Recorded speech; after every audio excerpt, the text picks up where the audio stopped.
Let's see ngeu samut banyo I bagin don ginong khwai Dohkha Hapdeng yo berhasrok ba Hapdeng sinong sisin perkhat la mudur bakadai tang kakam le tamasa ban pen berngia handai kam dai kumta kadai ke jing khwai Dohkha sisya na dukan ba syong yo la ban khwai Dohkha ha ka wa doi Hapdeng yo hanong po ka badon halenti ban le syatai marngal kidon girawon giba arang ba bat giba dang kena ro giba dem khoi ban ken penno yau khwai baru ata ban yo se ye ki Dohkha na gani ka wa doi kat kum gi yathu gini rawon gi don bun gi Dohkha kate gi wa doi bat bun gi bangat ru la yathu bagi Dohkha gi la ban wan poi syakate gi jaka na mar bayo mi na gi nan gi breu ni dai na mar bagi ki im bat ki syong hi ha kate ka wa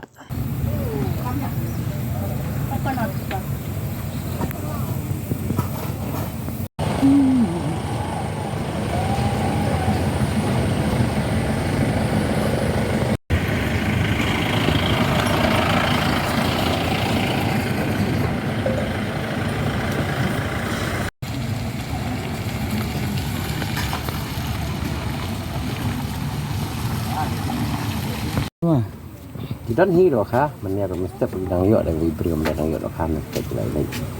kijak yu Dohkha bron ni Dohkha belum, Dohkha sao. Dohkha tu.